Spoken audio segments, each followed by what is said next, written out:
Assalamualaikum warahmatullahi wabarakatuh. Selamat pagi pemirsa.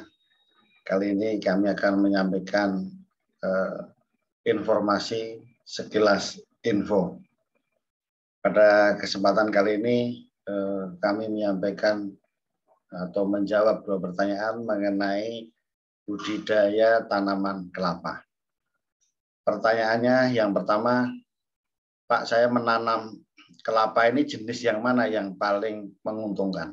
Nah, jadi untuk menjawab yang pertama ini tentunya kita harus mengenal jenis-jenis kelapa dan apa fungsinya sebenarnya. Jadi untuk Bapak yang bertanya ini adalah tujuannya untuk apa dulu menanam kelapa? Kalau yang pertama untuk dijual degannya adalah degan adalah ya, kelapa muda ya. Nah, kelapa muda itu untuk yang umum ya silahkan bisa menanam kelapa hibrida. Nah, kelapa hibrida adalah kelapa perkawinan antara induknya yang betina tipe gejah dan yang polennya yang jantannya adalah tipe dalam atau tipe tol. Kemudian berikutnya pilihan lain adalah berikutnya tipe gejah dan terakhir tipe dalam. Karena masing-masing mempunyai kelebihan. Tapi yang hibrida tadi itu sudah mengambil dua-duanya. Kalau yang tipe gejah kecil-kecil, tetapi kelebihannya cepat berbuah, cepat menghasilkan.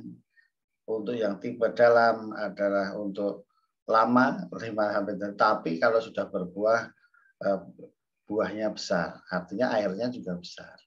Jadi silakan dipilih mana yang menjadi kepentingan Bapak-bapak dalam jualan degan itu tadi. Kemudian kalau untuk jualan kelapa tuanya dijual langsung untuk nanti bikin santan di pasar-pasar, ya semua laku sebetulnya. Ya. Tetapi kalau sudah lama ya yang gede-gede kan yang tipe dalam. Tapi apapun ceritanya semua mempunyai kelebihan dan kelemahan. Tetapi kalau semua itu cepat dihasilkan kan masing-masing. Ya makanya tanam semua saja. Gejah cepat berbuah meskipun buahnya kecil-kecil. Yang hibrida agak besar sedikit.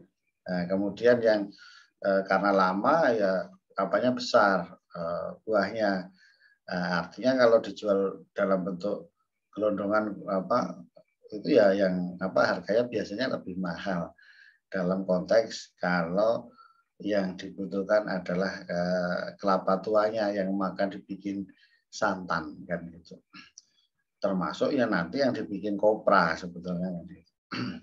Kemudian kalau tujuannya untuk menanam yang untuk bikin minyak misalnya, ya pilih kelapa hijau. Yang untuk kesehatan ya dipilih kelapa hijau, kelapa wulung. Kemudian untuk restoran yang untuk minuman yang berkelas, nah ini bisa kelapa kopior atau kelapa wan. Nah, itu yang bersama. Yang mana Pak? Yang tipe gejah atau tipe dalam? Ya tergantung modalnya kalau ini. Ya, tipe gejah kalau yang kopior mahal. Untuk yang kultur embrio yang 100% ya itu bisa sekitar 1 juta. Ya masih separuhnya harganya.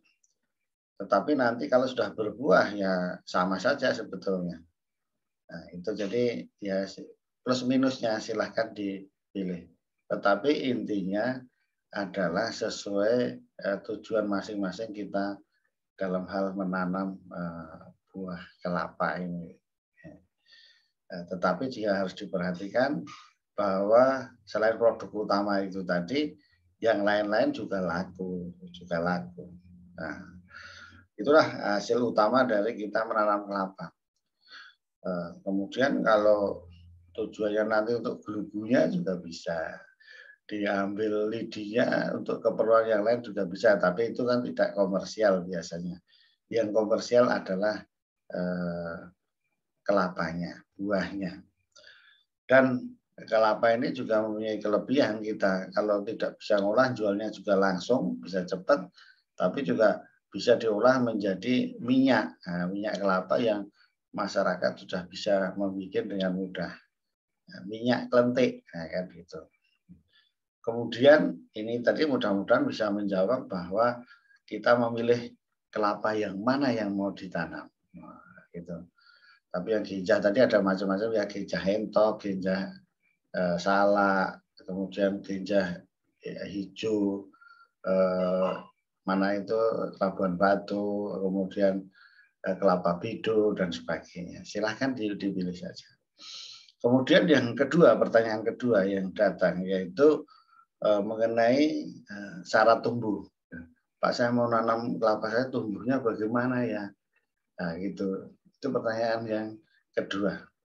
Jadi kelapa itu kalau saya prinsipnya di mana di daerah tersebut sudah ada yang secara alamiah tumbuh, berarti tumbuh, kan gitu patokannya. Tapi biasanya syarat-syarat yang ditulis adalah ketinggian tempat. Ketinggian tempat itu dari 0 sampai 900 masih bisa. Kemudian yang ideal ya idealnya sampai 600. Nah, tadi kan yang bisa ya 0 sampai 900 meter DPL di atas permukaan laut. Oh, yang bagus yang 600. Kemudian curah hujannya bagaimana? Nah, curah hujan di antara 1000 sampai 4000 selama ini ya bisa hidup. Tapi yang optimalnya yang direkomendasikan yang seperti apa? Yang 1500 sampai 2500 mili per tahun ya. Nah, kan gitu. Tadi kan yang bisanya, tapi ini optimalnya, selalu saya ikutkan optimalnya. Kemudian jenis tanahnya apa? Ya, lebar dari sandy loam sampai yang heavy clay. Jadi yang lebar dari yang sandy yang berpasir ada agak abunya sampai yang berat clay lempung yang berat. Tapi kalau optimalnya yang mana? Nah, yang aerasinya baik dan drainasenya baik, ya gitu. Karena drainasenya jangan yang ngumpul terus, tapi karena membutuhkan lumayan air juga. Nah, kemudian kelembabannya mana, humidity-nya? Ya, jadi yang 60 sampai 90%. Nah, tapi yang optimal yang mana? 70 sampai 80%. Nah, itu banyak daerah tropis ya kan, harus daerah tropis. Kalau mengenai masalah suhu rata-ratanya bagaimana? Ya bisa hidup di 21 sampai panas gitu, 30 derajat gitu. Ya kalau bisa sudah optimalnya ya yang 28 derajat misalnya gitu. Jadi ini syarat-syarat tumbuh untuk tanaman kelapa ini. Tapi prinsipnya adalah di mana ada itu yang biasa tumbuh, mau nanam di situ tumbuh. Justru banyak di daerah pinggir laut, pinggir pantai, artinya lebih rendah DPL-nya itu tadi. Nah, ini mengenai tanaman kelapa syarat tumbuhnya. Yang ketiga, ini pertanyaan kita kelompokkan, Pak, budidayanya bagaimana, cara tanamnya bagaimana, kunci-kuncinya bagaimana. Jadi waktu menanam, kita gunakan bibitnya yang umur 8 bulan atau 1 tahun. Nah, itu yang pertama. Nah, kemudian yang berikutnya adalah ini cara penting ini menanam dengan lubang tanamnya yang lebar ya, minimal 1x1, kedalamannya cukup dan diberi pupuk organik supaya pertumbuhannya cepat. Nah, kan gitu. Memang tanam kelapa selama ini tidak dirawat-rawat sudah tumbuh, tapi kalau dirawat ya semakin cepat. Kemudian ya jangan di daerah yang tenggar, yang kena sinar banyak matahari, ya kan gitu. Jangan ternaungi di bawah yang lain-lain gitu, nanti etiolasi dan nggak berbuah-berbuah. Nah, berikutnya tadi setelah lubangnya, pupuknya, nanti masalah pemupukan nanti pupuknya harus lengkap memakai NPK, kalau perlu MG karena selama ini banyak yang di bawah-bawah pada kuning kekurangan MT nggak pernah dipupuk, memang kelapa kan gitu. Kita harus dipupuk dan yang lain-lain gitu. NPK MG-nya lengkap, makan itu.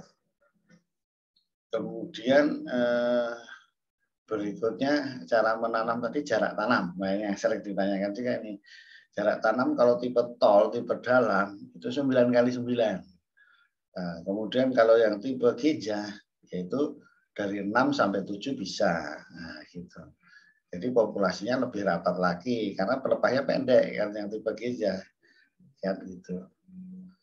Kemudian tadi pemupukan sudah, itu tadi kemudian sering dibikin perawatan di musim kemarau tadi selain pemupukan ada airnya harus cukup. Nah, ini sering lupa. Kenapa sering rontok, brondol itu karena pupuknya sama airnya kurang. Nah, kan gitu. Itu kan orang yang nanam di bikin parit-parit ada airnya di situ.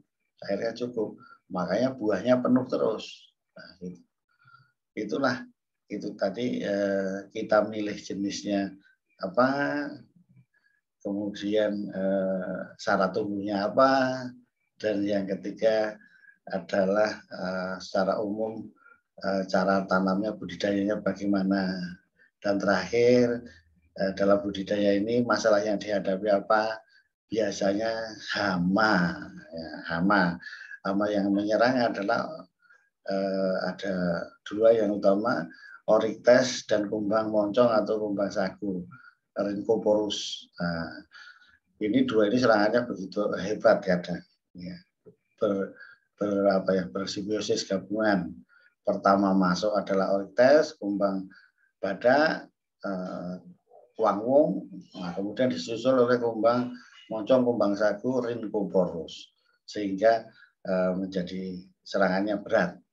Nah, pengendaliannya yaitu dengan menggunakan yang paling efektif dengan menggunakan feromon, dengan menggunakan feromonas. Nah, jadi kalau untuk mengendalikan ini bisa menghubungi nomor saya. Ya. Jadi itu sekaligus tadi merangkum 3 pertanyaan utama di budidaya tanaman kelapa. Terima kasih atas perhatiannya. Assalamualaikum warahmatullahi wabarakatuh.